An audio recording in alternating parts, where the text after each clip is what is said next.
देखिए मेरा प्यारा बेटा, आज हम लोग एल्डिहाइड कीटोन और कार्बोक्सिलिक एसिड के बारे में जो पढ़ रहे थे, उसी में कार्बोक्सिलिक एसिड की बेसिक फिजिकल जो प्रॉपर्टी है और उनके अलावा हम उनकी केमिकल रिएक्शंस के बारे में भी डिस्कस करेंगे। एक और लेक्चर की रिक्वायरमेंट पड़ेगी इसके अलावा, बट दैट इज मोस्टली मुझे लगता है 35 मिनट का, जो एसिडिक प्रॉपर्टी है।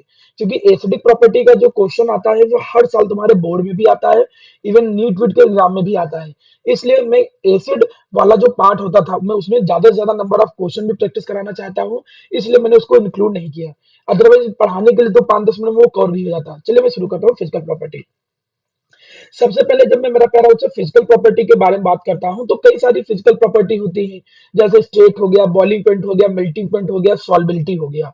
इन्हीं को लेके एक एक करके चीजों को समझते हैं। सबसे पहली बात जो बोली गई वो इनकी अपीयरेंस को लेके बोला गया। कहा गया कि जो एलिफेटिक कार्बोक्सिलिक एसिड होते हैं, 9 कार्बन तक, लगभग 9 कार्बन तक जो होते हैं, वो ऑर्डरलेस लिक्विड की फॉर्म में रहते हैं। मतलब अगर आप जब कभी देखोगे मिथेनॉल, इथेनॉल, प्रोपेनॉल, ब्यूटेनॉल, ये सब अगर आप कभी लैब में देखोगे तो आपको जनरली वो लिक्विड फॉर्म, कलरलेस फॉर्म में देखने को मिलेंगे। ऐसा नहीं है कि उनकी स्मेल बहुत स्मेललेस होते हैं, उनकी स्मेल भी अनप्लीजेंट होती है। कभी आप जाइएगा, एस्टिक एसिड को स्मेल कर सकते हो, आप मिथेनोइक एसिड को कर सकते हो, लेकिन आप कहोगे सर हमने तो लैब में कभी स्मेल किया, इतना ज्यादा तो नहीं आया। बट वो उसका डाइल्यूट फॉर्म था। अगर आप उसका नॉर्मल कंसेंट्रेटेड फॉर्म में कभी भी carboxylic acid, methanoic acid, ethanoic acid, propanoic acid, इन सबको स्मेल करोगे तो अनप्लीजेंट स्मेल के साथ दिखेंगे। और ज्यादातर वो लिक्विड फॉर्म में होते हैं। और जो हाइयर एसिड होते हैं वो वैक्स की फॉर्म में होते हैं, सॉलिड की फॉर्म में होते हैं।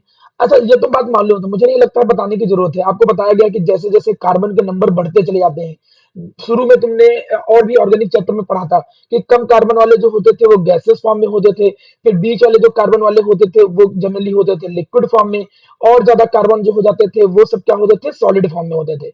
लेकिन यहाँ पर गैस की जगह पर कम कार्बन वाले भी लिक्विड फॉर्म में ही होते हैं। वजह, कार्बोक्सिलिक एसिड के जो मॉलिक्यूल होते हैं वो एक दूसरे के साथ बहुत बढ़िया तरीके से क्या बनाते हैं, हाइड्रोजन बॉन्ड बनाते हैं। एक तो वंडरवॉल भी फोर्स प्रेजेंट है, और वंडरवॉल फोर्स के साथ साथ इनके बीच में हाइड्रोजन बॉन्ड प्रेजेंट है।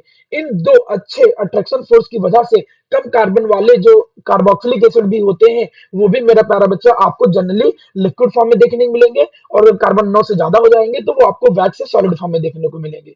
फिर आ जाते हैं बॉइलिंग पॉइंट पे। रही बात जब बॉइलिंग पॉइंट की, तो मुझे नहीं लगता है कि बॉइलिंग पॉइंट पे उतना ज्यादा कमेंट करने की जरूरत है। कई बार आपने बॉइलिंग पॉइंट के बारे में सीखा है। हमेशा बॉइलिंग पॉइंट में 3 रूल काम करते हैं। रूल नंबर वन, जो रूल नंबर वन पहला काम करता है वो क्या है, the boiling point is directly proportional to molecular mass. जो बॉइलिंग पॉइंट होता है वो मॉलिक्यूलर मास के क्या होता है, डायरेक्टली प्रोपोर्शनल। जिसका मॉलिक्यूलर मास ज्यादा उसका बॉइलिंग पॉइंट ज्यादा।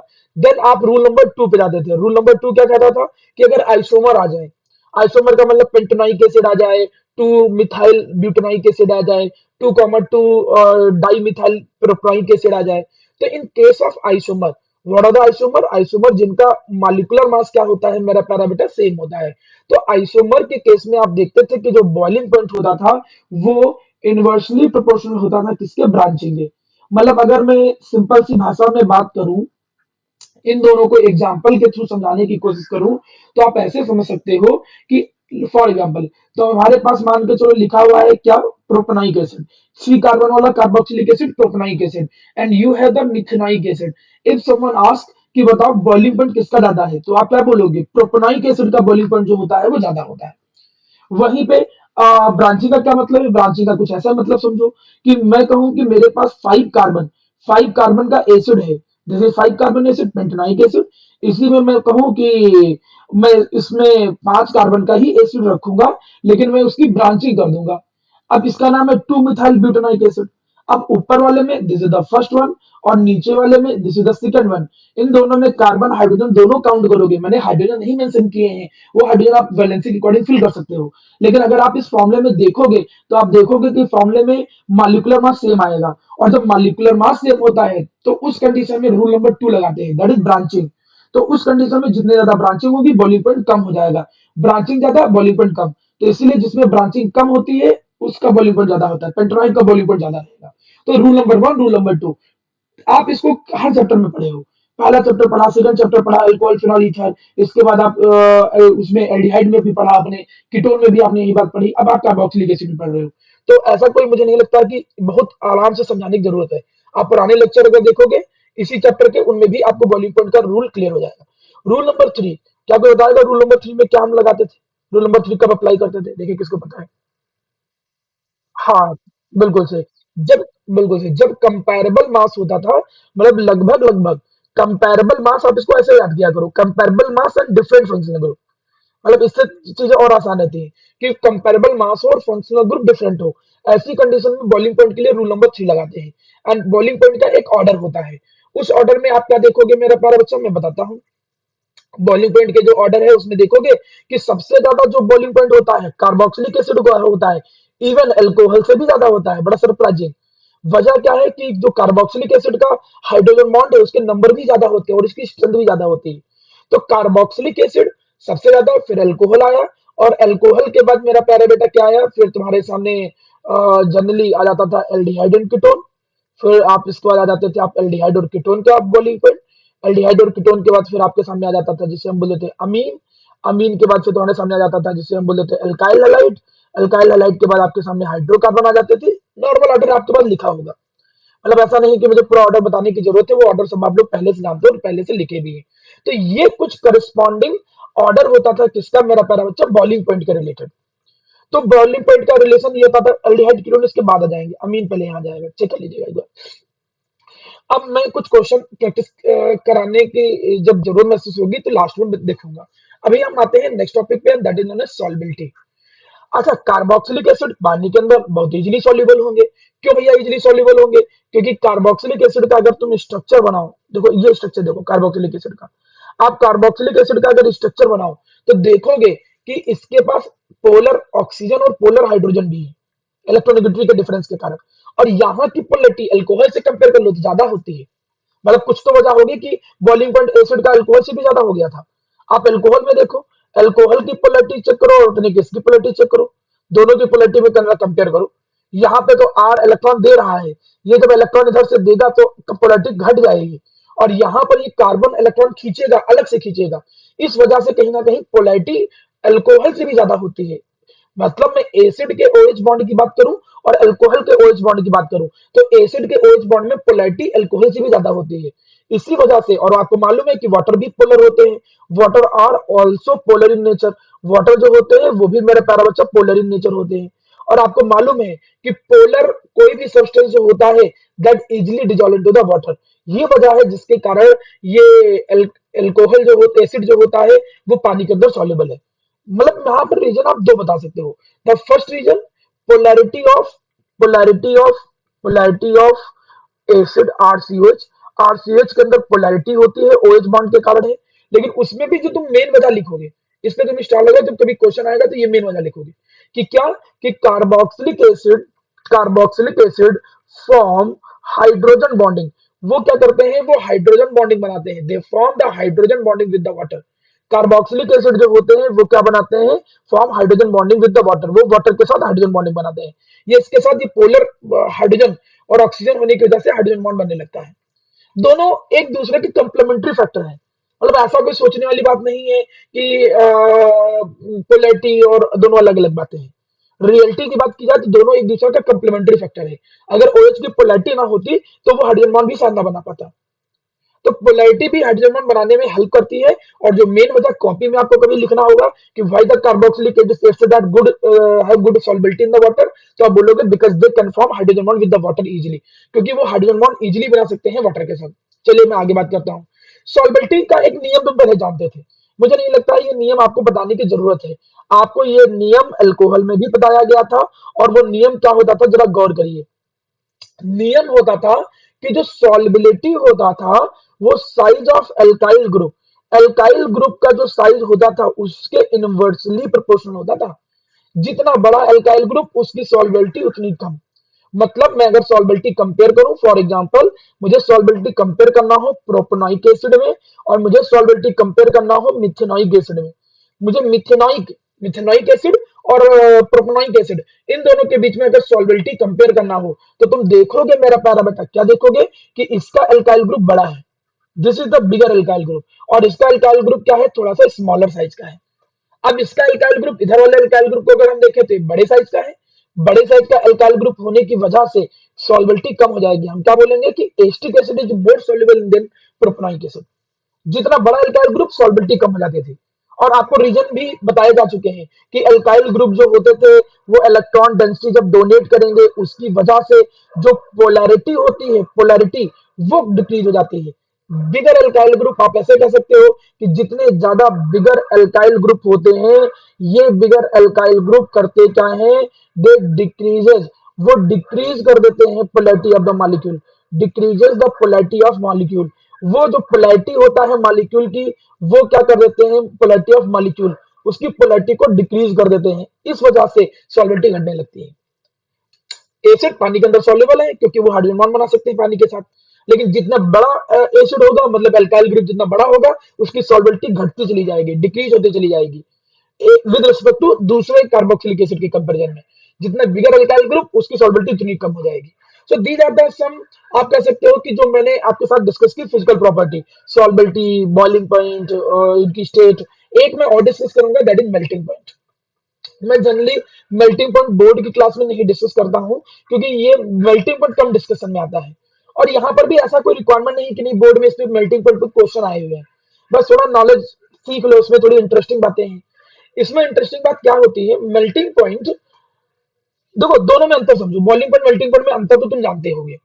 आप ये बस समझो कि बॉइलिंग पॉइंट इस बात पे ज्यादा फर्क पड़ता है कि मॉलिक्यूल के बीच में कितना अट्रैक्शन फोर्स है। मतलब मॉलिक्यूल के बीच में जितना ज्यादा अट्रैक्शन फोर्स है, उस बातों से बॉइलिंग पॉइंट ज्यादा फर्क उस पर पड़ता है। अट्रैक्शन फोर्स ज्यादा तो बॉइलिंग पॉइंट ज्यादा। लेकिन मेल्टिंग पॉइंट जो होता है, उसमें मॉलिक्यूल के बीच का जो अट्रैक्शन फोर्स है वो फर्क तो डालता है, ऐसा नहीं कि नहीं फर्क डालेगा। लेकिन उसके कंपैरिजन में जो ज्यादा फर्क डालता है वो है क्रिस्टल लैटिस के अंदर फिटिंग। क्रिस्टल लैटिस में जो फिटिंग होती है, याद करो क्लास 11 में भी एक क्वेश्चन आता था कि आपसे पूछा जाता था कि एक बन रहा था हमारा सिस फॉर्म, एक बना था ट्रांस फॉर्म। कोई भी मॉलिक्यूल ले लो, उसका अगर एक सिस फॉर्म प्रेजेंट है, सिस ट्रांस भी छोड़ो, हम ऐसे बोल रहे हैं, अर्थो पैरा बोल रहे हैं, माने मान चलो ये पैरा पोजीशन पे कोई प्रेजेंट है और इसी में कोई इसके अर्थो पोजीशन पे प्रेजेंट है। और कोई पूछता था कि बताओ मेल्टिंग पॉइंट किसका ज्यादा होता था, तो बोलते थे पैरा वाले का। क्यों? हम बोलते थे कि ये सिमेट्रिकल है मॉलिक्यूल, मॉलिक्यूल सिमेट्रिकल है तो क्रिस्टल लैटिस में थोड़ा अच्छे से फिट हो जाएगा, उसकी फिटिंग क्रिस्टल लैटिस में अच्छी होती है। फिटिंग का मतलब भाई जैसे तुम ये देखो, ये सॉलिड है, जैसे द सॉलिड, अरे सॉलिड में ये जो सॉलिड के पार्टिकल हैं वो कैसे अरेंज हैं, वो सॉलिड के अंदर अरेंजमेंट कैसे है? पहला चैप्टर पढ़ा होगा सॉलिड स्टेट, उसमें क्रिस्टलाइटिस की फिटिंग वर्ड आप लोगों ने सुना है 12th में। तो जो सॉलिड, देखिए मेल्ट का मतलब होता है सॉलिड से लिक्विड में कन्वर्ट करना। और सॉलिड से लिक्विड का मतलब अगर पार्टिकल पहले से बहुत अच्छे से फिट है तो उनको दूर करना, लिक्विड में ले जाना थोड़ा कठिन होगा। तो यहाँ पर क्रिस्टल लैटिस की जो फिटिंग होती है वो कहीं ज्यादा डोमिनेटिंग फैक्टर होता है in comparison to attraction force between the molecule. तो यहां पर एक कहानी क्या कहता है कि जो मेल्टिंग पॉइंट होता है एलिफेटिक कार्बोक्सिलिक एसिड का, वो रेगुलर पैटर्न नहीं फॉलो करता है कि मास ज्यादा होगा तो मेल्टिंग पॉइंट ज्यादा होगा। यहां देखने को मिलता है कि 10 कार्बन तक, 1 से लेकर 10 कार्बन तक के बीच में, मतलब मिथेनॉइक, इथेनॉइक, प्रोपेनॉइक, ब्यूटेनॉइक से जाते हुए तो हम डेकेनॉइक एसिड तक अगर बात करें, इनमें तुम्हें ये देखने को मिलेगा कि जो इवन कार्बन वाले, 2 कार्बन वाले, 4 कार्बन वाले, 6 कार्बन वाले, 8 कार्बन वाले, 10 कार्बन वाले, इनका जो बॉइलिंग पॉइंट होता है वो बगल वाले से, मतलब ये नहीं कि तुम किसी और से कंपेयर कर लो, किसी का मास 8 कार्बन है, दो को मतलब किसी में 9 कार्बन है और दो वाले को कंपेयर करो, तुम कहो कि नहीं इवन, सर आपने इवन बोला तो इवन वाले का ज्यादा होगा, ऐसा नहीं। वो ये कहना चाहता है कि अगर आप सेकंड कार्बन वाले कार्बोक्सिलिक एसिड को देख रहे हो तो उसका बॉइलिंग पॉइंट ज्यादा होगा 3 कार्बन वाले से, और 1 वाले से तो वैसे भी ज्यादा होगा। 1 वाले से तो वैसे भी नॉर्मल नियम है, नॉर्मल नियम का मतलब मास ज्यादा है, मास ज्यादा है तो अट्रैक्शन फोर्स ज्यादा होगा, वंडरवाल फोर्स। तो 1 वाले से तो ज्यादा होगा ही होगा, प्लस पास वाला जो एक ज्यादा कार्बन वाला होगा उससे भी ज्यादा बॉइलिंग पॉइंट होगा। सिमिलरली अगर हम C4 की बात करें तो C4 का जो बॉइलिंग पॉइंट है वो ज्यादा होगा किससे, उसका जो बॉइलिंग पॉइंट ज्यादा होगा वो उससे कम वाले से भी ज्यादा होगा, और C3 से भी ज्यादा होगा, और उससे ज्यादा वाले से भी ज्यादा होगा, मतलब वो C5 से भी ज्यादा होगा। तो अगर हम ऑर्डर बनाना चाहें सबसे कम तो C1 वाले का, C1 वाले के बाद फिर C3 और उसके बीच में कंपेयर करो तो फिर C3 आ जाएगा, क्योंकि C2 का C3 से ज्यादा हो जाता है। और फिर C4 का C3 से भी ज्यादा होता है, मतलब अब यहाँ C4 आ जाएगा। लेकिन C4 का बॉइलिंग पॉइंट C5 से भी ज्यादा होता है, पहले C5 आएगा फिर C4 आएगा, मतलब ऑर्डर लाइक दिस। मतलब जो इवन कार्बन वाले कार्बोक्सिलिक एसिड है उसका बॉइलिंग पॉइंट उससे एक ज्यादा कार्बन वाले से भी ज्यादा होता है और एक कम वाले से भी ज्यादा होता है। ये दिमाग में रखो, कभी साथ कॉम्पिटिटिव अप्रोच में जरूरत पड़े, बोर्ड में नहीं कोई रिक्वायरमेंट पड़ती है। बस ऐसे मन था तो मैं आप लोगों से डिस्कस कर लिया। यहाँ पर नियम क्या कहता है कि जो इवन कार्बन वाले एसिड होते हैं, इवन कार्बन वाले एसिड होते हैं, इवन कार्बन वाले एसिड है, इनका थोड़ा जिगजैग पैटर्न अच्छा देखने को मिलता है। यहाँ देखने को मिलेगा कि इनका जो कार्बोक्सिलिक ग्रुप होता है और इनका लास्ट में जो एच ग्रुप होता है वो एंटी पोजीशन पे होते हैं, इसीलिए वो क्रिस्टल लैटिस में फिट अच्छे से हो जाते हैं। मतलब पूरा तो अच्छे से मैं एक्सप्लेनेशन नहीं दे सकता, बहुत ज्यादा टाइम लग जाएगा, बोर्ड में वैसे भी रिक्वायरमेंट नहीं है।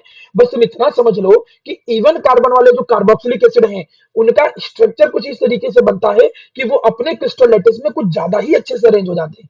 इस वजह से उनका बॉइलिंग पॉइंट एक ज्यादा कार्बन एक कम कार्बन वाले ऑड कार्बन वाले कार्बोक्सिलिक एसिड से ज्यादा होता है, और इस इफेक्ट को हम नाम देते हैं ऑसिलेशन या अल्टरेशन इफेक्ट।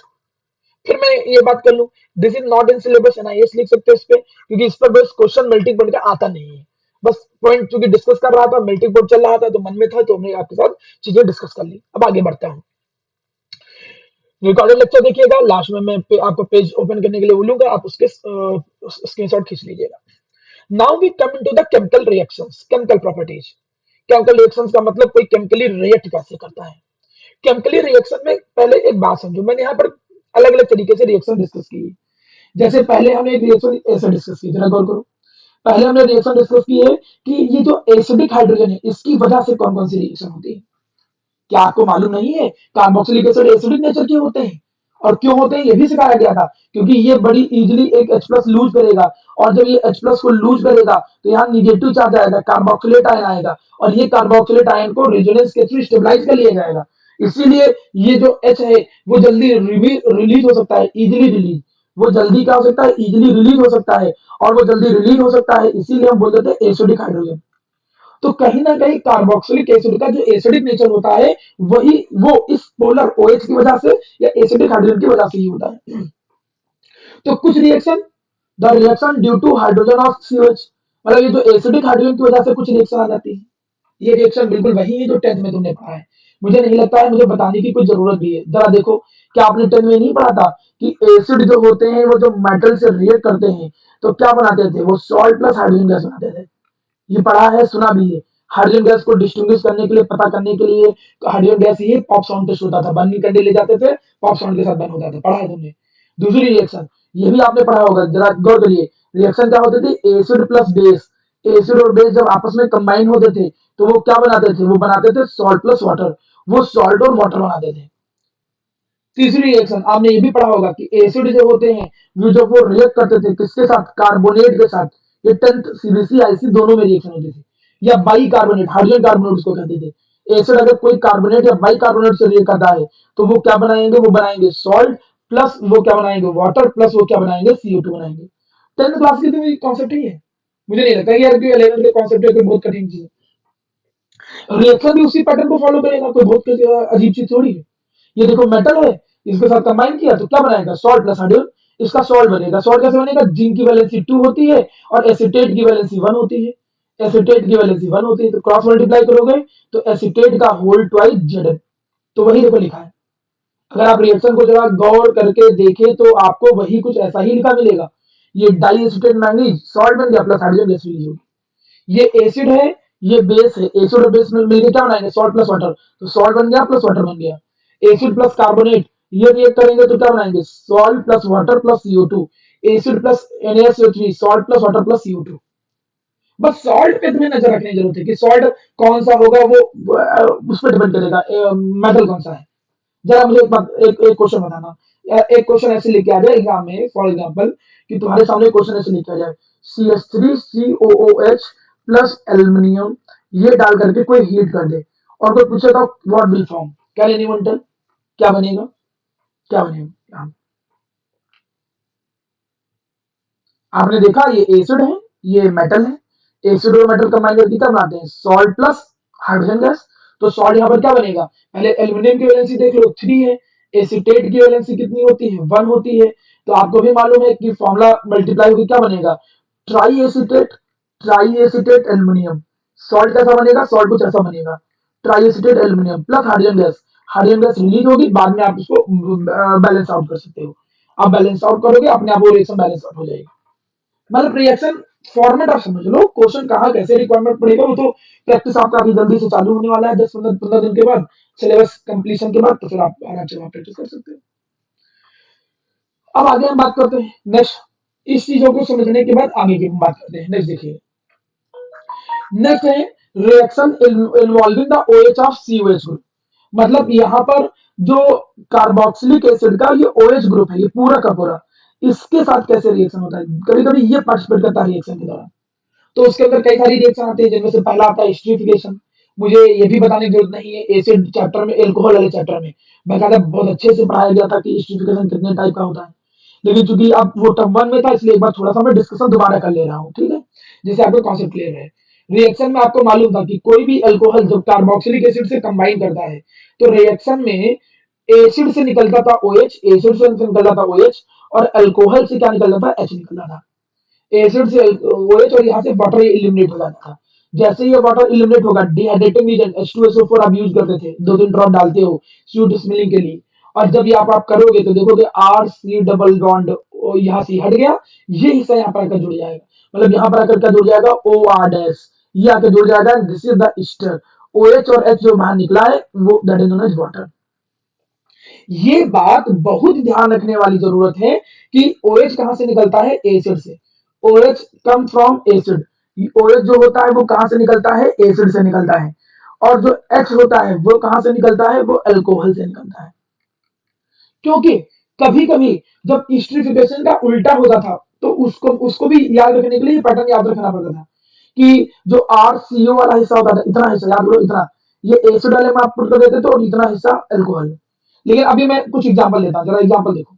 जैसे मान लो एक क्वेश्चन ऐसे लिखा है लाइक दिस, CH3CH2COOH, और यहाँ पर हमने एक अल्कोहल डाल दिया CH3OH। 3 carbon acid name is propanoic acid. 3 carbon वाले एसिड का नाम क्या है, प्रोपेनोइक एसिड नाम है। और 1 कार्बन वाला जो अल्कोहल है that is known as methanol, उसका नाम क्या है, मिथेनॉल।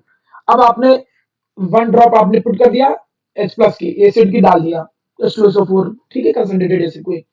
अब जैसे आपने पुट किया तो आपको मालूम है कि यहां से निकलेगा OH, यहां से निकलेगा H, ये हिस्सा यहाँ कर जुड़ जाएगा। जब ये यहाँ कर जुड़ जाएगा, चाहे ओपन फॉर्म में लिखो चाहे आप नॉर्मल फॉर्म में लिखो, CH3CO, और बगल में क्या आ गया, OCH3। नाम कैसे लिखते थे इसके, ईस्टर का नाम, ईस्टर का नाम लिखने का तरीका बताऊं। RCO ये होता था, जो बचता था उसे अल्कोक्सी पढ़ते थे।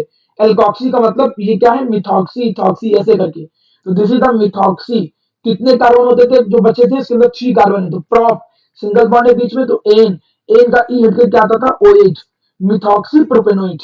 ऐसे नाम होता था, मिथॉक्सी प्रोपेनोइट, इथॉक्सी ब्यूटेनोइट, ऐसे एल्कोक्सी एल्कोनोइट। ईस्टर का जो नाम होता है, ईस्टर का नाम होता है एल्कोक्सी। ये जो हिस्सा होता है ये एल्कोक्सी के तौर पे पढ़ा जाता है। प्लस आप क्या लिखते हो, Al के कितने कार्बन है, और बाद में आप क्या लगाते हो, एन, एन का ई हटा करके OH लगा देते हो। ईस्टर की नेमिंग कुछ इस तरीके से होती है। तो जब भी कार्बोक्सिलिक एसिड किसी भी अल्कोहल के साथ रिएक्ट करेगा डिहाइड्रेटिंग एजेंट मतलब H2SO4 की प्रेजेंस में, तो ईस्टर बनता है। आपको ये भी मैं रिमाइंड करा दूं जरा, इसका रोल क्या है, the role of dehydrating agent, कि रोल क्या है डिहाइड्रेटिंग एजेंट का, डीआर का रोल क्या है। इसका रोल है to remove water, to remove water from product side. इसका काम क्या है कि प्रोडक्ट साइड से वाटर को रिमूव करना। जब ये प्रोडक्ट साइड से वाटर रिमूव हो जाएगा, तो क्लास 11 में तुमने पढ़ा है कि देन इक्विलिब्रियम विल शिफ्ट। फिर ऐसा करने पे जो इक्विलिब्रियम होगा, then equilibrium will shift, will shift in forward direction. वो शिफ्ट हो जाएगा कहाँ, इन फॉरवर्ड डायरेक्शन। वो फॉरवर्ड डायरेक्शन में कहाँ हो जाएगा, मेरा प्यारा बच्चा, शिफ्ट हो जाएगा। जब वो फॉरवर्ड डायरेक्शन में शिफ्ट हो जाएगा, किसके according, according to Le Chatelier rule. आपने 11 में पढ़ा है ली चटलियर प्रिंसिपल। तो आपको मालूम है कि जिधर का इक्विलिब्रियम कंसंट्रेशन हम कम करते थे, उधर शिफ्ट हो जाता था। और जब वो फॉरवर्ड शिफ्ट हो जाएगा तो मोर ईस्टर विल फॉर्म, तो ज्यादा ईस्टर जो होगा वो फॉर्म होगा, मोर ईस्टर फॉर्म। इसलिए वाटर को हटाने की जरूरत पड़ती है, और वाटर को जब हटाओगे तो उसकी वजह से इक्विलिब्रियम जो होगा वो आगे शिफ्ट होगा और ईस्टर ज्यादा बनेगा। तो मेन पर्पज तो इंडस्ट्री का यही है कि हम प्रोडक्ट जो बनाना चाहे वो ज्यादा बने।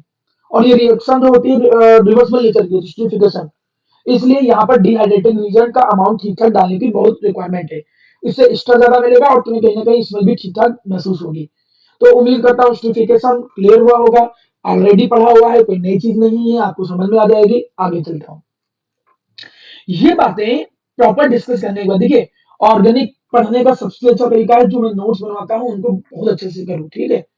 क्योंकि आपको नोट्स कहीं भी बढ़िया तरीके से नहीं मिलेंगे।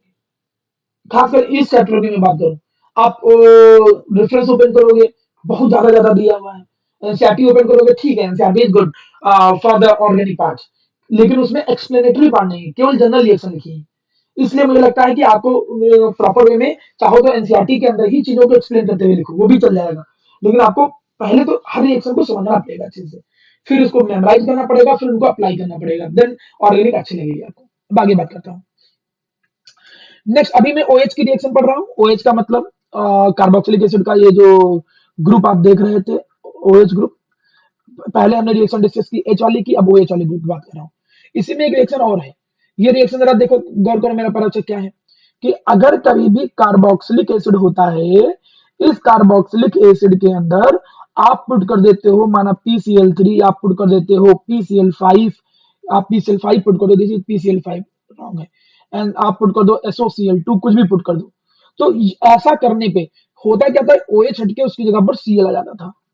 ये रिएक्शन रिमाइंड कराती है उन रिएक्शनों को रिमाइंड कराती है जो अल्कोहल में तुमने पढ़ा था। यही सेम रीजन तुमने अल्कोहल में पढ़ा था और बताया जाता था कि OH हटके उसकी जगह पर Cl आ जाता है। हेलोल्केन की प्रिपरेशन, बुक की पहली रिएक्शन, केमिकल रिएक्शन जब शुरुआत होता था हेलोल्केन हेलोडिन में, तो पहली रिएक्शन यहीं से चालू होती थी, by the substitution of OH group, alcohol से, फ्रॉम अल्कोहल। अल्कोहल का OH हटेगा और उसकी जगह पर क्या जाएगा, Cl आ जाएगा।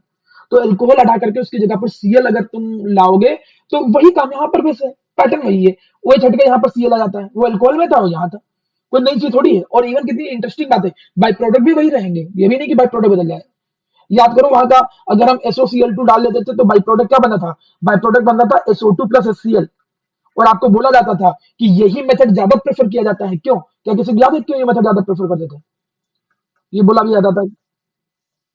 हाँ, इसके जो प्रोडक्ट होते थे वो गैसेस फॉर्म में होते थे, वो रिएक्शन मिक्सचर से खुद निकल जाएंगे, ज्यादा मेहनत नहीं करनी पड़ेगी। सेम पैटर्न यहाँ पर फॉलो हो रहा है। वो तो अल्कोहल वाली रिएक्शन है, कोई नई रिएक्शन भी नहीं पढ़ रहे हो। अब रिएक्शन जरा हम लिख देते हैं, मान चलो एक रिएक्शन लिख के आगे एग्जाम में, ऐसा लिख के आगे CH3COOH, किसी ने पुट कर दिया CH3CH लिख दिया, फिर दूसरे फॉर्मेट में लिख दूं मैं, इथेनॉइक एसिड की जगह पर प्रोपेनॉइक एसिड लिख देता हूँ। मान के चलो कि this is the propanoic acid, CH3CH2COOH, this is the propanoic acid. In this propanoic acid आपने क्या कर दिया, PCl5 पुट कर दिया और हीट कर दिया। जैसे PCl5 पुट करके हीट करिया, तो आपको मालूम है कि बनेगा क्या, OH हटेगा, Cl आ जाएगा। ठीक, OH हटेगा, प्रोपेनॉइल क्लोराइड बन जाएगा, तो COCl आ जाएगा, देखो। और उस बाई प्रोडक्ट वही बनेंगे, POCl3 प्लस HCl, मतलब अल्कोहल वाले बाई प्रोडक्ट। अरे एरोमेटिक फॉर्म में रिएक्शन आ जाएंगे तब भी कोई बहुत बड़ी बात थोड़ी हो जाएगी। रिएक्शन का जब फॉर्मेट सीख लिया तो फिर क्या क्या डरना। एक रिएक्शन ऐसे लिखिए, COH बेंजोइक एसिड, बेंजोनामाइड ऐसे ही बन जाता है, माना NO2 ग्रुप लगा है। अब इसी के अंदर एक क्वेश्चन एग्जाम में आ जाए, SOCl2 डाल करके हीट कर दे, देखो ऐसे क्वेश्चन एग्जाम में आ जाए। अब जब ऐसा क्वेश्चन एग्जाम में आएगा तो तुम्हें याद आना चाहिए कि यार क्या हो रहा था उसमें। ये ये मुद्दे की बात है, तुम्हें वो चीज याद आनी चाहिए, वो तुम्हें दिमाग में बैठना चाहिए वो रिएक्शन। रिएक्शन में क्या था कि OH जो होता था वो हटेगा और उसकी जगह पर Cl आ जाएगा। आपको मालूम है कि वहां पर होगा क्या कि OH हटेगा और OH हट करके उसकी जगह पर क्या आ जाएगा, Cl आ जाएगा। OH हटेगा और उसकी जगह पर क्या आ जाएगा, Cl आ जाएगा। और बाई प्रोडक्ट वही बनेंगे, SO2 प्लस HCl। मतलब सेम रिएक्शन जो अल्कोहल में पढ़ा था, वही सेम रिएक्शन यहाँ पर रिपीट होगी। अब आपको जब ये फॉर्मेट याद होगा, जो बात बोली गई है वो याद रहेगा, तभी तो जब एग्जाम में क्वेश्चन आएगा तब अप्लाई कर पाओगे। आपको ये चीज याद रखनी पड़ेगी वहां पे कि यार किसी भी एसिड के अंदर कोई भी एसिड क्लोराइड, वो PCl3 या कुछ भी SOCl2 ये सब डालते थे, रेड फास्फोरस हैलोजन कुछ भी, तो सबका काम OH को हटा करके Cl लगाने का है। तो इस तरीके से रिएक्शन काम करते हैं। चलिए बाकी बात करता हूँ नेक्स्ट। इसके बाद अगली रिएक्शन देखो, अगली रिएक्शन है replacement of OH by NH2। मतलब वो ये कहता है कि अगर कोई भी अमोनियम सॉल्ट है और उसकी जगह पर तुम्हें NH2 लाना है तो तुम दो काम कर सकते हो। मैं एक्चुअली दो रिएक्शन अलग अलग बता देता हूँ। इन्होंने तो अलग तरीके से बोला।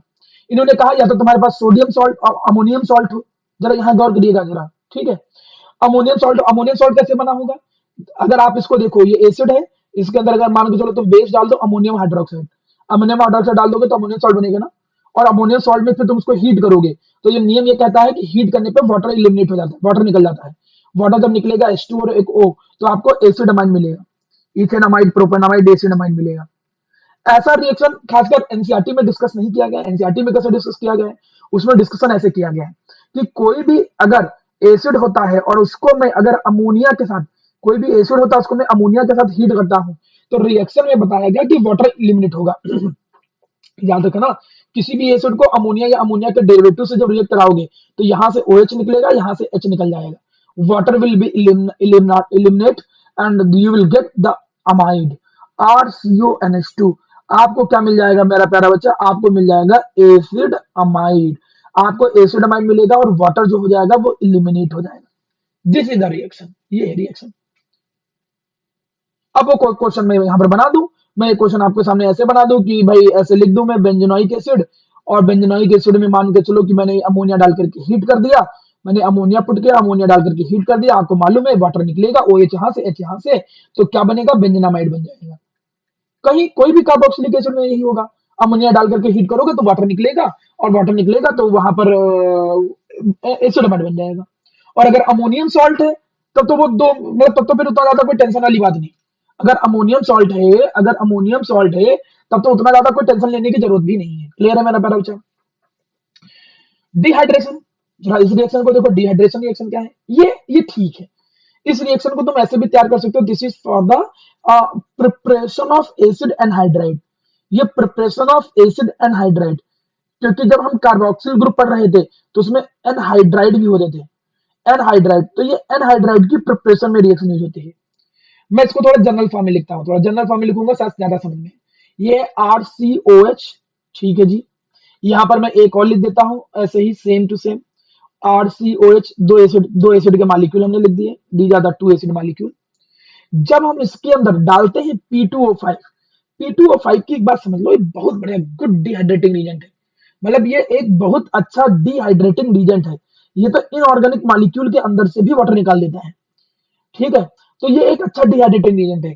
तो जब डिहाइड्रेटिंग एजेंट बहुत बढ़िया है तो इसका काम है वाटर निकालना। OH यहाँ से निकलेगा, the H will be remove from this place, और वाटर तुरंत भागेगा यहाँ से। जब वाटर भागेगा तो वो क्या बनेगा? एक RCO इधर है, one RCO is from here, और बीच में देखो एक O बच गया, और एक RCO इधर है। इसी को मैं अगर रीअरेंज करके लिखूं तो कैसे लिख सकते हो? RCO का होल ट्वाइज O, जिनको एनहाइड्राइड बोला जाता है। अगर वो एस्टिक एसिड होता तो एस्टिक एनहाइड्राइड बनेगा। वो एसिड के नेम पे एनहाइड्राइड को जनरली बोल दिया जाता है, एस्टिक एनहाइड्राइड, प्रोपेनॉइक एनहाइड्राइड, जो भी एसिड होगा उस बेसिस पे एनहाइड्राइड बोल दोगे। तो एनहाइड्राइड की प्रिपरेशन होती है। कभी भी एस्टिक एसिड के अंदर अगर ये पुट कर दें, मान के चलो ऐसे लिखा है एग्जाम में CH3COH, ऐसे लिखा है, और इसके अंदर उन्होंने क्या पुट कर दिया? P2O5 पुट कर दिया। P2O5 पुट करके हीट कर दिया, तो उससे क्या होगा? CH3CO पूरे का होल ट्वाइज O, सीधे क्या बन जाएगा? Asterisk anhydride. एस्टिक एनहाइड्राइड बन जाएगा and water will be eliminated out, और वाटर जो होगा वो वाटर यहाँ से निकल जाएगा। रिएक्शन को पहले समझने की जरूरत है कि कौन सी रिएक्शन में क्या होता है, क्या चीजें याद रखनी है। मैकेनिज्म अगर तो सबका याद करने लगोगे तो और ही हालत खराब हो जाएगी। जब एक एक वर्ड नहीं याद हो पा रहा है कि किस रिएक्शन में क्या याद होता है, क्या होता है, तो मैकेनिज्म का तो कोई मतलब ही नहीं है फिर तो बताने का। तो इसलिए पहले जनरल फॉर्मेट दिमाग में बैठाओ कि किसमें क्या हो जाता। ये जो शॉर्ट मैकेनिज्म है कि इससे वाटर निकल जाता है, इससे वाटर निकल जाता है, रिएक्शन ऐसे होती है, एक चार्ट बनाओ, रिवीजन शीट बनाओ, उसको डेली देखो। जब डेली देखोगे तब तुम्हारे जाके कॉन्फिडेंस आएगा। ये दिमाग में निकाल लोगे हम बोर्ड के 10 दिन पहले पढ़ेंगे, गैप में पढ़ेंगे, हो जाएगा, कतई नहीं होने वाला कुछ। आपको पहले रिवीजन शीट बनानी पड़ेगी, रिवीजन शीट में रिएक्शन लिखनी पड़ेगी, डेली बेसिस पे एक बड़े चार्ट में रिएक्शन को लिख लो, सारे फ्लो चार्ट बना करके किसी इंडिविजुअल लिख लो। आप अपने कमरे में उसको लगाओ, डेली निकलते समय देखो हर रिएक्शन में क्या होता है। और केवल तुम इकलौते नहीं हो, बहुत बच्चे ऐसे तैयारी करते हैं। कई सारे बच्चे आप ही के साथ वाले के 99% आए हैं, 99.3%। क्या भरोसा कि लोग ऐसे ही पढ़ते हो? और पढ़ते ही है, इसमें भरोसे वाली कोई बातें नहीं, ऐसे ही पढ़ते ही है वो। और अब आप अपने पे सोचो कि तुम कैसे पढ़ते हो, तुम कैसे तैयारी करते हो। तो ये सब चीजें तुम्हें देखनी पड़ेगी। जब तुम्हारे साथ लेने वाला आ सकते हो तो तुम्हें कहीं ना कहीं ये बात तो मैनेज करनी पड़ेगी, इस चीज को दिमाग में रखिएगा। चलो अब हम अगली रिएक्शन पे बात करते हैं। Now to the next reaction, reaction with ammonia. अच्छा, वही जो रिएक्शन में अभी डिस्कस कर रहा था, मुझे लगा कि रिएक्शन नहीं थी तो अलग से यहाँ पर दी गई है। कभी भी कोई भी कार्बोक्सिलिक एसिड जो होता है, किसी भी कार्बोक्सिलिक एसिड की रिएक्शन जब अमोनिया के साथ कराते हैं, थोड़ा स्ट्रॉन्ग हीट करना पड़ेगा। यहाँ से OH निकलेगा, यहाँ से H निकलेगा, and you will get the amide. आपके सामने क्या होगा? Amide will be prepared. आपके सामने एसिड अमाइड प्रिपेयर हो जाएगा, and water is also eliminated. साथ ही साथ में वाटर जो होगा वो रिमूव होगा। रिएक्शन आपकी नजरों में दिख रही है, सामने दिख रही है। जब तुमने अमोनिया के साथ रिएक्शन कराया, देखो जरा गौर करो बेटा, जब तुमने अमोनिया के साथ रिएक्शन कराया तो पहले स्टेप पे सॉल्ट ही बनता है एक्चुअली में, पहले स्टेप पे बनता सॉल्ट ही है, क्योंकि अमोनिया होता है बेसिक नेचर का, लुईस बेस पढ़ा है 11th में, पढ़ा क्या, हम मुझे बोलते हैं पढ़ा है 11th में, तो तुम लोग बस मान लेते हो हाँ पढ़ा है, याद तुमको दूर दूर तक नहीं आता है कि हाँ ये क्या है, ये भी नहीं याद होगा कि हम 11th पढ़े ही हैं। यही है कोविड की एक जो महिमा। तो ये लुईस बेस है, लुईस बेस बेस है तो एसिड से जिसके अंदर इलेक्ट्रॉन डोनेट करने की कैपेबिलिटी होती थी, जब वो एसिड के साथ कंबाइन करेगा तो सॉल्ट बनाएगा, और सॉल्ट को हीट करते हैं तो अमाइड बना देता है वाटर को एलिमिनेट करके। चाहे डायरेक्ट ऐसे याद रखो, चाहे आप ये बीच का स्टेप बैक कर दो, आप डायरेक्ट याद रखो, इससे OH निकलता है, CH निकलता है और अमाइड बन जाता है, वो तुम पे डिपेंड करता है। बिल्कुल वैसे ही देखो एक यहाँ रिएक्शन है थैलेमाइड की प्रिपरेशन, जब हम अमोनिया डालते हैं तो पहले दो OH हटते हैं, दो OH हट करके दोनों जगह पे सॉल्ट बन जाएगा, सॉल्ट सॉल्ट वाला पार्ट अमोनियम थैलेट, और फिर यहाँ से वाटर निकलेगा तो दोनों पर अमाइड ग्रुप आ जाएगा, इसको बोलते हैं थैलामाइड। दोनों में अंतर देखो, यहाँ ए है, यहाँ पर आई है, थैलामाइड एंड थैलीमाइड। फिर जब स्ट्रॉन्ग हीट करते हैं तो देखो क्या होगा, स्ट्रॉन्ग हीट करने पे अमोनिया निकलेगा, यहाँ से NH2 निकलेगा, यहाँ से एक H निकल जाएगा, NH2 और H मतलब अमोनिया इलिमिनेट हो जाएगा और बीच में बचेगा केवल NH, and this is phthalimide.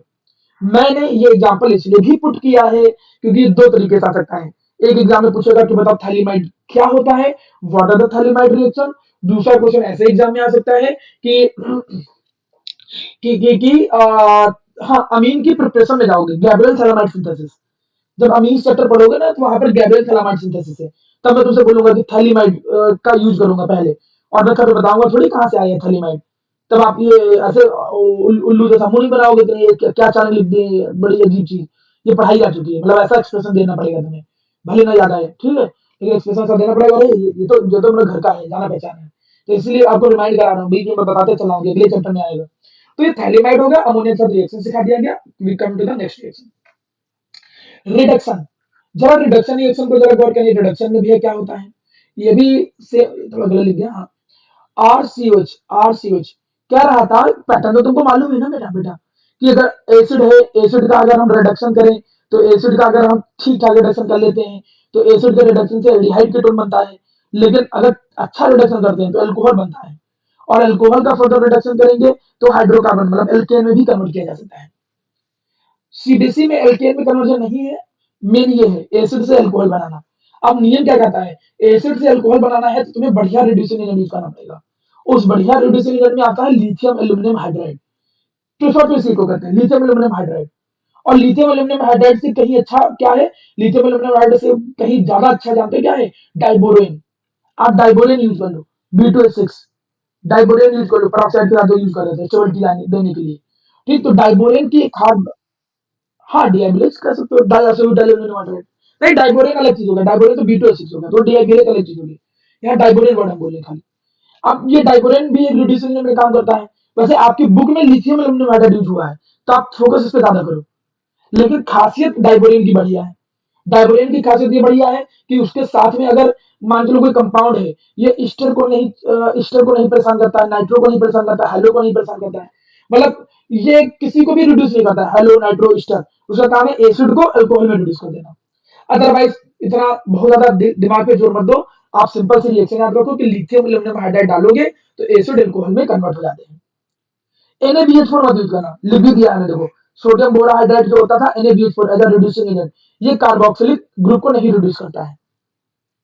देखो अंतर क्या है, अंतर बोर्ड और कम्पिटेटिव में ये है, कम्पिटेटिव में तुम बकायदा पूरा चार्ट बना लेते हो सारे ऑक्सीडाइजिंग एजेंट का और रिड्यूसिंग एजेंट का, कौन किसको ऑक्सीडाइज करेगा कौन किसको नहीं रिड्यूस करेगा, ये तुमको पूरा पढ़ना पड़ता है। मतलब जैसे सोडियम बोराहाइड्राइड अल्कोहल को रिड्यूस कर सकता है, एसिड को नहीं रिड्यूस कर सकता है, तो उनकी स्ट्रेंथ के बेसिस पे चार्ट मिल जाएगा वहां पे। और अभी आपका काम मतलब दो चार रीजन याद है उससे भी कल चल जाएगा।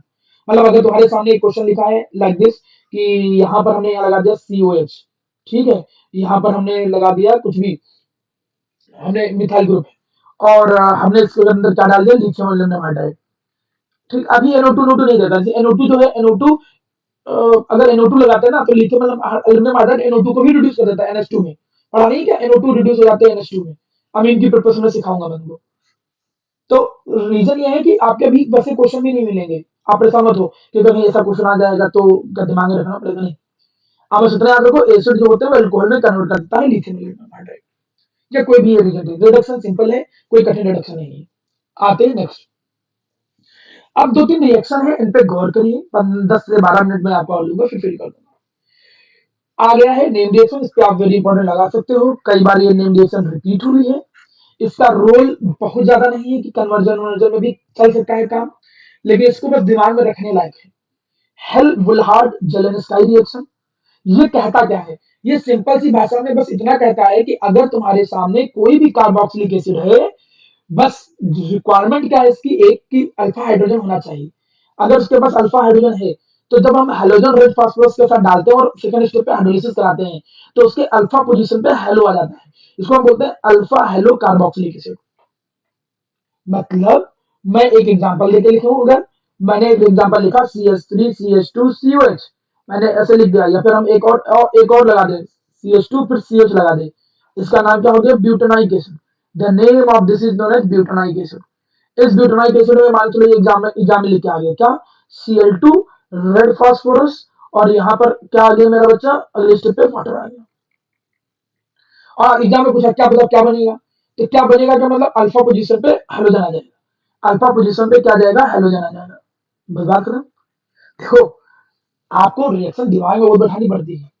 एक क्वेश्चन ऐसे लिखा हो, खाली एक ऐसे कन्वर्जन लिखा हो और चार ऑप्शन दे दे कि बताइए कौन से which of the reaction two, ये कौन सी रिएक्शन है, तब आपको टिक करना होगा हेलो लार्ज जेनेरेशन रिएक्शन। जब वो बोलेगा हेलो लार्ज जेनेरेशन रिएक्शन में रीजन का नाम बताओ।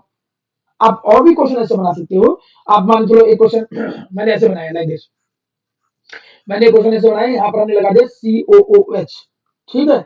इसके अंदर हमने यही पुट कर दिया, हमने पुट कर दिया Br2 रेड फास्फोरस के साथ हमने पुट कर दिया, और हमने हीट के साथ साथ उसके अंदर हाइड्रोलिसिस करा दी। क्या बनेगा? इसका जो अल्फा पोजीशन ये है, इस अल्फा पोजीशन पे सीधे क्या आ जाएगा? हाइड्रोजन। और आप कंफ्यूजन ना रखने के लिए इसको थोड़ा सुधार लीजिए और अच्छे से देखिए इस तरीके को, ब्रिज पोजीशन तो कभी देगा नहीं, इसलिए आप इसको पोजीशन ही सुधार लीजिए लाइक दिस। अब इसमें क्वेश्चन में क्या होगा कि इसके जस्ट अल्फा पोजीशन पे क्या हो जाएगा? हाइड्रोजन लग जाएगा। जस्ट अल्फा पोजीशन पे क्या लग जाएगा? हाइड्रोजन लग जाएगा। तो हेलो अल्फा हेलो एसिड जो बनते हैं वो हेलो जेलेंस्काई रिएक्शन से बनते हैं। एग्जाम में इसका क्वेश्चन कैसा आता है? मेनली दो तरीके से। कन्वर्जन में मैंने कोई बहुत रोल नहीं देखा है। अगर इसका क्वेश्चन बोर्ड में ज्यादा बार आया है, वो किस तरीके से आया है कि Hell Zelinsky reaction as a new reaction explain करो, और दूसरा कंप्लीट द रिएक्शन। बस दो तीन रिएक्शन हो समझिए, देन फ्री। देखते हैं। हाँ, अब देखो जरा रिंग सब्स्टिट्यूशन इन एरोमेटिक एसिड। रिंग सब्स्टिट्यूशन जो होता है वो एरोमेटिक एसिड में कैसे होता है, जरा उसको देखो। इसमें इंटरेस्टिंग बात है कुछ, जरा गौर करेंगे। एक बात मैं तुमको बता दूं, जरा यहाँ पर देखो मेरा बच्चा सही लो, ये है कार्बोक्सिलिक एसिड, बेंजोइक एसिड हमने बना दिया। आपको मालूम है कि ये कार्बोक्सिलिक ग्रुप जो होता है ये डीएक्टिवेटिंग ग्रुप है इलेक्ट्रोफाइल के लिए। This is deactivating group, this is the deactivating group for electrophile. ये इलेक्ट्रोफाइल के लिए डीएक्टिवेटिंग ग्रुप का काम करता है। मतलब ये आने वाले इलेक्ट्रोफाइल को कहां पर भेजता है? मेटा पोजिशन पे भेजता है, ना कि अर्थो पैरा पे भेजता है। ये कहां भेजता है? मेटा पोजिशन पे। अब मैं इसको जरा एक्सप्लेन करूं, जरा गौर करें, एक अच्छी बात बताने जा रहा हूं। क्यों डीएक्टिवेटिंग ग्रुप पर काम करता है? इलेक्ट्रोफाइल इलेक्ट्रॉन लविंग, मतलब उसको इलेक्ट्रॉन चाहिए भैया। और ये कार्बोक्सिलिक एसिड क्या है? ये कार्बोक्सिलिक एसिड का काम क्या है? इस कार्बोक्सिलिक एसिड का काम है कि ये यहां से इलेक्ट्रॉन डेंसिटी को खींच लेगा। मतलब ये रिंग से इलेक्ट्रॉन डेंसिटी खींच लेगा, और जब रिंग से इलेक्ट्रॉन डेंसिटी खींच लिया तो इलेक्ट्रोफाइल कहां अटैक कर रहा है? तो डीएक्टिवेटिंग ग्रुप का ही तो काम कर रहा है। इलेक्ट्रोफाइल को चाहिए था इलेक्ट्रॉन, वो चाह रहा था कि इलेक्ट्रॉन डेंसिटी हमें मिले, वो चाह रहा था कि हमें बस कहीं घूमने मिले जहां पर खूब सारे इलेक्ट्रॉन हो। लेकिन वहीं पे मान के चलो कोई हेड आ गया, अरे भागो चलो इलेक्ट्रॉन तो वहीं कोने में, चलो सब लोग दूर भागो यहाँ से, इलेक्ट्रोफाइल से भागो दूर। तो मतलब इस सीएच ने इलेक्ट्रॉन डेंसिटी को खींच लिया, जिससे इलेक्ट्रोफाइल जब इलेक्ट्रॉन की तलाश में आया तो उसको इलेक्ट्रॉन ही नहीं मिले। तो इसकी वजह से हम सीएच को क्या बोलते हैं? Deactivating group. और ये डीएक्टिवेटिंग ग्रुप है, इसीलिए ये आने वाले इलेक्ट्रोफाइल को कहां पर भेजता है? मेटा पोजीशन पे भेजता है। अर्थो पैरा पे तो बिल्कुल नहीं भेजेगा, वो कहां पे भेजेगा? मेटा पे। क्योंकि जब तुम रेजोनेटिंग स्ट्रक्चर इनका बना के देखोगे, मैं तुमको बता दूं, इनका जब तुम रेजोनेटिंग स्ट्रक्चर बना के देखते थे कई सारे, तो देखते थे कि अर्थो और पैरा पे आ जाता था पॉजिटिव चार्ज। तो जहां पे इलेक्ट्रॉन की कमी है, इलेक्ट्रॉन ज्यादा नहीं है तो कम से कम जहां कमी हो वहां तो ना चाहो। तो यहाँ पे उतनी कमी नहीं है जितना अर्थो पैरा पे है रेजोनेंस के कारण। तो आप पूरा रेजोनेटिंग स्ट्रक्चर बनाते थे, रेजोनेटिंग स्ट्रक्चर जब बनाते थे तो अर्थो पैरा पे इलेक्ट्रॉनिसिटी की कमी आ जाती थी, इसलिए इलेक्ट्रोफाइल अर्थो पैरा की जगह पे मेटा पे जाना पसंद करता। तो पहली बात कि ये जो कार्बोक्सिलिक ग्रुप है वो एक डीएक्टिवेटिंग ग्रुप है। सर डीएक्टिवेटिंग ग्रुप है ठीक है, मेटा डायरेक्टिंग ग्रुप है ठीक है। अब उसके बाद इसमें जब तुम इसकी रिएक्शन कराओगे, जैसे नाइट्रेशन इलेक्ट्रोफाइल मैंने पढ़ाए थे 5, उन 5 इलेक्ट्रोफाइल में से मान के चलो तुमने कोई रिएक्शन कराया, जैसे तुमने नाइट्रेशन कराया, नाइट्रेशन का मतलब है क्लोरीनेशन करा दिया, Cl2 anhydrous AlCl3, Cl2 anhydrous AlCl3, तुमने ये रिएक्शन करा दिया, ठीक है। तो इससे इलेक्ट्रोफाइल कौन सा बना था, इससे इलेक्ट्रोफाइल बना था Cl+, ठीक। और ये होता था मेटा डायरेक्टिंग ग्रुप, तो मतलब ये Cl जो होगा वो कहाँ पे आकर जुड़ जाएगा, मेटा पे आकर जुड़ जाएगा, Cl will be attached to the Meta. लेकिन लेकिन जो मुद्दे की बात वो ये है कि ये जो ग्रुप होता है कार्बोक्सिलिक ग्रुप, ये ना तो फ्रेडल क्राफ्ट एल्काइलेशन देता है, फ्रेडल क्राफ्ट एल्काइलेशन का मतलब CH3Cl एनहाइड्रस AlCl3, ये रिएक्शन भी नहीं देता है। और दूसरी रिएक्शन ये नहीं देता है क्या, CH3COCl एनहाइड्रस AlCl3, वो ये रिएक्शन भी नहीं देता है, वो ये दोनों रिएक्शन नहीं देता, मतलब वो फ्रेडल क्राफ्ट एल्काइलेशन और फ्रेडल क्राफ्ट एसाइलेशन ये दोनों रिएक्शन नहीं देता है। शायद इसीलिए एनहाइड्रस AlCl3 की जगह पर इन्होंने FeBr3 या FeCl3 को ज्यादा यूज किया।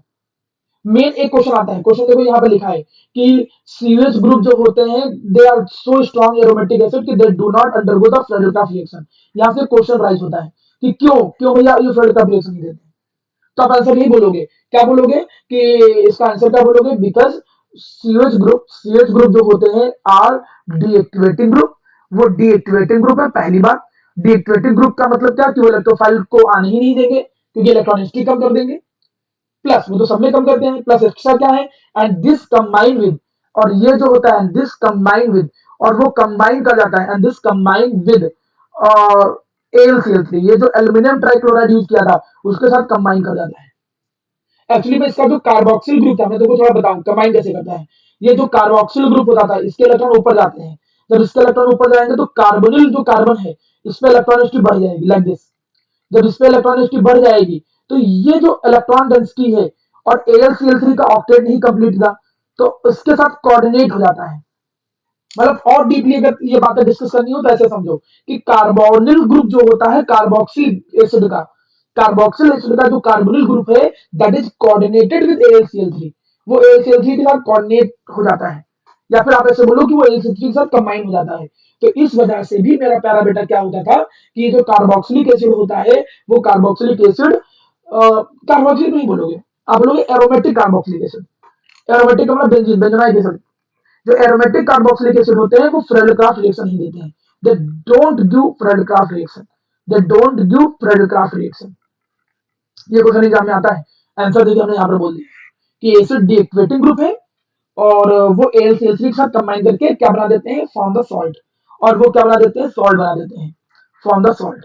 और आपको मालूम है कि कार्बोनिल जो है वो AlCl3 के साथ क्यों कंबाइन किया, कोऑर्डिनेट हो गया, कोऑर्डिनेट बॉन्ड बना लिया, तो ये रिंग सब्स्टिट्यूशन हो गया। अब यहाँ पर ये दो रिएक्शन तुम देखो, इन पे देखो लिखा है एक्स्ट्रा रिएक्शंस, इन पे क्या लिखा है, एक्स्ट्रा रिएक्शंस, मतलब ये सीबीएसई में नहीं है, ये आईएससी के लिए लिहाज से ज्यादा याद रखने लायक है। और मैंने ये क्लास में नहीं पढ़ाया था, तो जो आईएससी के बच्चे पढ़ रहे हैं तो उनका कुछ एक्स्ट्रा एडवांटेज भी है। मैं क्लास में सब चीजें नहीं डिस्कस कर पाया था, 2-3 रिएक्शन मैं आधा आईएससी का देख रहा था सिलेबस, तो मुझे दिखा कि ये 2 रिएक्शन मुझे उसमें छूटे थे, तो रिएक्शन देख लो। Reaction with alkane, reaction to alkane, मतलब कार्बोक्सिलिक एसिड को जब हम रिड्यूस करते हैं तो वो कन्वर्ट हो जाता था किसमें, एल्कोहल।